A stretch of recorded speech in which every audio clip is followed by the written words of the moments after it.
Everyone, अस्सलाम वालेकुम। This is Meera. Hope you all are doing well. आज जनाब जिस तरह से कल केकेआर ने, वैसे तो कल भी मैंने वीडियो नहीं बना पाई थी, मैं तो कल बड़े इंपॉर्टेंट मैचेस थे। एक तो पंजाब किंग्स का था, केकेआर का था।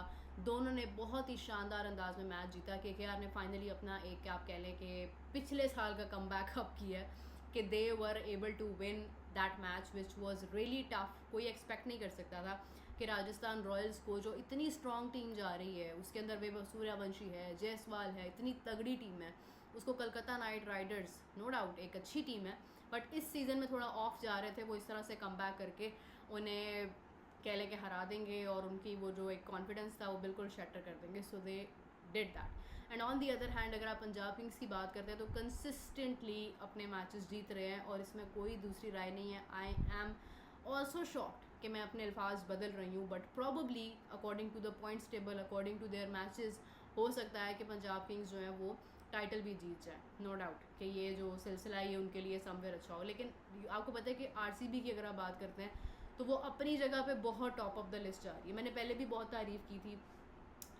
पटीदार की कि जिस तरह से वो फ्रंट फुट पर आकर हर चीज़ को लीड कर रहा है, कैप्टनसी जिस तरह से कर रहा है। आपको पता है कि किसी भी टीम के अंदर अगर आप एक जूनियर प्लेयर, एक सीनियर प्लेयर उसकी कैप्टनसी के अंडर खेल रहा होता है तो उसके ऊपर एक प्रेशर आता है, वो अपने वो स्किल सामने नहीं लेके आ सकता जो डोमेस्टिक में वो लाता है, वो यहाँ पे आके आईपीएल में उसको मुश्किल हो जाती है। बट अगर आप पटीदार को देखते हैं तो आप डोमेस्टिक में भी उसको देखेंगे।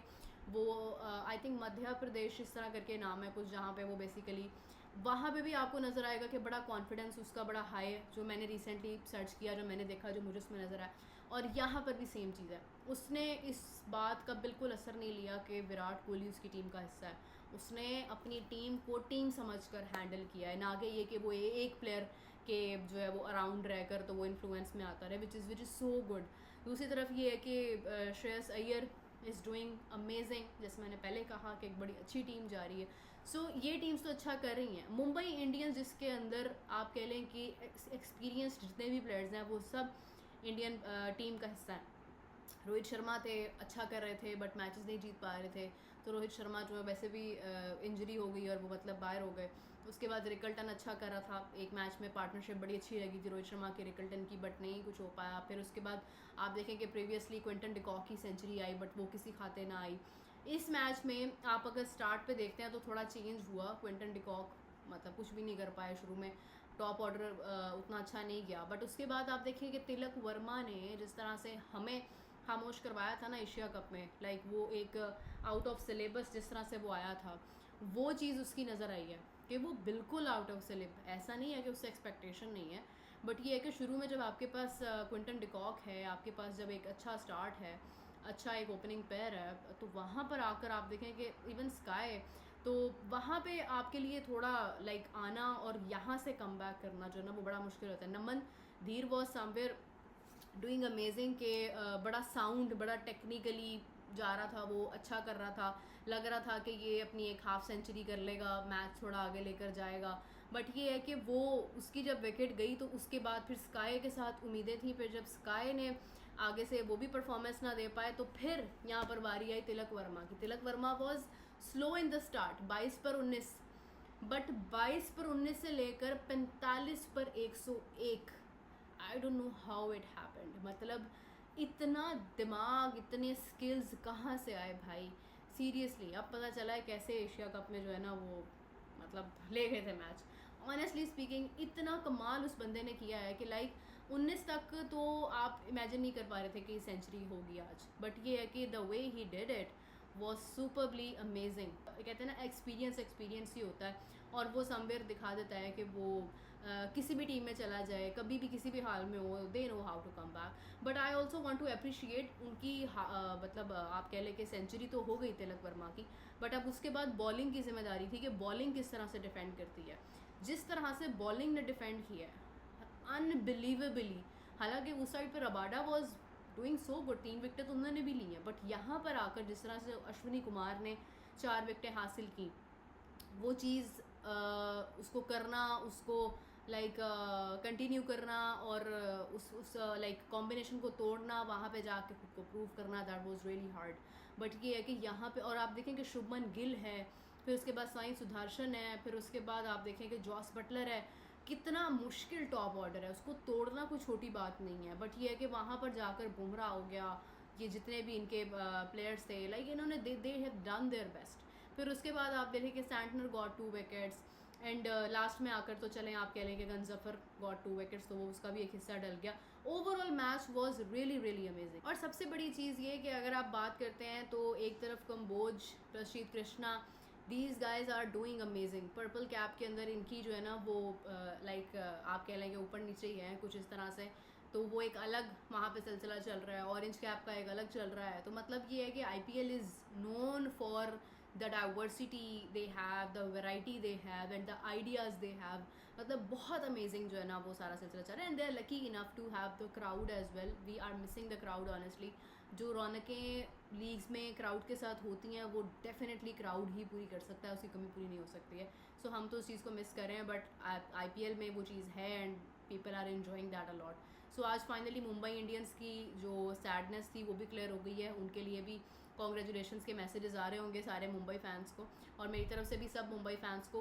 पंजाब फैंस को तो ऑलरेडी कॉन्ग्रेचुलेशंस है, बट मुंबई फैंस को एंड कलकत्ता फैंस को congratulations, because you guys have waited a lot to see the victory. Mumbai Indians तो फिर भी पहला मैच जीत गए थे, बट ये कलकत्ता जो है उसके लिए बहुत मुश्किल था। ऑन दी अदर हैंड एक चीज़ आप लोगों ने अभी देखी होगी कि PSL में 2 प्लेयर्स जो हैं उनके बारे में बात हो रही थी। मज़रबानी की तरफ से भी बात हो रही थी और फिर उसके बाद जो है वो on the other hand Shanaka के हवाले से बात हो रही थी। शनाका तो आप कह लें कि 1 साल का बैन हो गया, उन्होंने ऑल दो एक्सक्यूज़ भी किया। बट ये है कि मज़रबानी अगर आप उनकी बात करते हैं तो उनके हवाले से जो चीज़ सामने आई है वो काफ़ी हद तक क्लैरिटी रखती है अपनी जगह पर, बिकॉज़ उन्होंने बताया कि उनका कॉन्टैक्ट ही जो है वो अभी नहीं हो पा रहा था।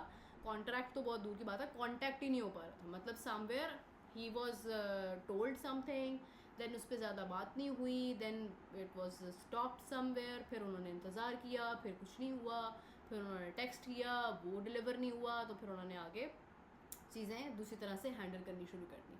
सो इट मीन्स कि बेसिकली उनका तो कांटेक्ट ही नहीं हुआ ना ठीक से, तो वो तो कोई भी आप कह लें कि किसी खाते में नहीं आते कि उनके साथ क्या माजरा हो सकता है क्या नहीं हो सकता, बिकॉज वो तो अपना पॉइंट ऑफ व्यू रख रहे हैं।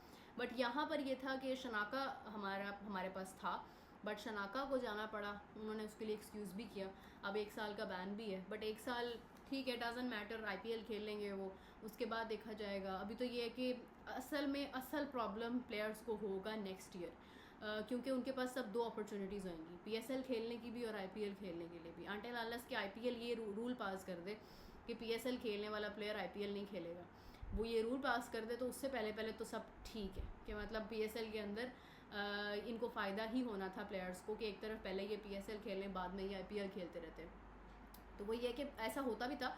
बहुत सारे प्लेयर्स जो हैं वो इस तरह से पहले फटीग्ड होके जाते थे, क्योंकि वो पहले PSL का पूरा सीज़न खेल के जाते थे, फिर उसके बाद IPL खेलते थे। राशिद खान की एग्जांपल आपके सामने देखें, हर वक्त आपकी एनर्जी एक जैसी नहीं होती है, आपको टाइम लगता है, आपकी एज के साथ साथ चीज़ें बदलती हैं।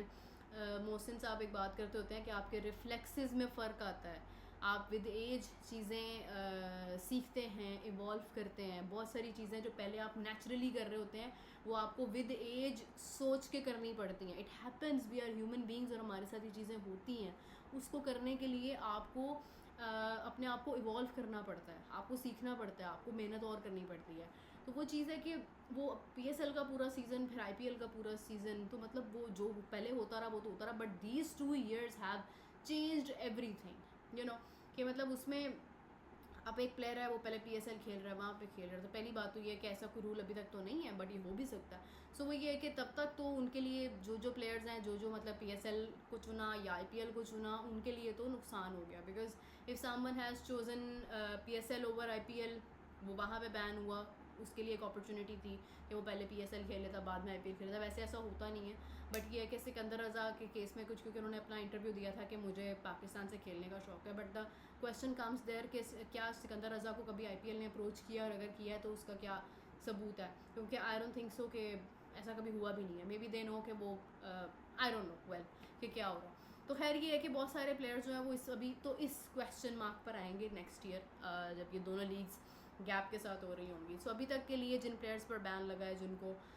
खुदा हाफिज़ कहा गया 1 साल के लिए, वो थोड़ा सा ज़रा ज़रूर उनको प्रॉब्लम हो सकता है। बट ये है कि let's see, it's game, it happens, और ये सब उतार चढ़ाव तो होते रहते हैं, बैन शैन तो लगते रहते हैं, सब ठीक हो जाता है eventually. So again congratulations to Mumbai Indians and Calcutta knight riders for their victories. और अब देखते हैं कि आगे क्या होता है पॉइंट्स टेबल, क्योंकि फ्रॉम 10 to 7 मुंबई इंडियंस ने समवेयर अपनी जो है वो जगह अचीव तो की है, बट अब देखते हैं कि वो ऊपर कहाँ तक जाते हैं, आगे आने वाले मैचेस में क्या करते हैं. उनके पास बिल्कुल मार्जिन नहीं है मैच हारने का. And same with Calcutta knight Riders, but Calcutta के लिए थोड़ा और मुश्किल है. The margin both teams have one through is way good. Net run rate तो बहुत बेहतर है. अगर इसी मार्जिन के साथ आगे मैचेस जीते हैं तो पॉइंट्स टेबल की जंग अच्छी हो जाएगी, इंटरेस्टिंग हो जाएगी. अदरवाइज़ ये है कि सब कुछ जिस तरह क्लैरिटी के साथ चल रहा था तो वो बहुत सी फ़ैन फॉलोइंग टूट रही थी, कलकत्ता नाइट राइडर्स की भी, मुंबई इंडियंस की भी, चेन्नई की भी. सनराइजर हैदराबाद तो फिर भी चलो कुछ कर रहा था, दिल्ली कैपिटल्स अच्छा कर रहा था, बट ये टीम्स जो है ना ये सारी तो समझ से बाहर थी कि ये कहाँ पे कैसे खुद को एडजस्ट करेंगी. But finally things have been changed. So let's see कि कहाँ पर एंड करते हैं और फाइनलिस्ट कौन सी टीम्स बनती हैं. What do you think? Tell me in the comments. I will catch you tomorrow. Take care. Bye bye.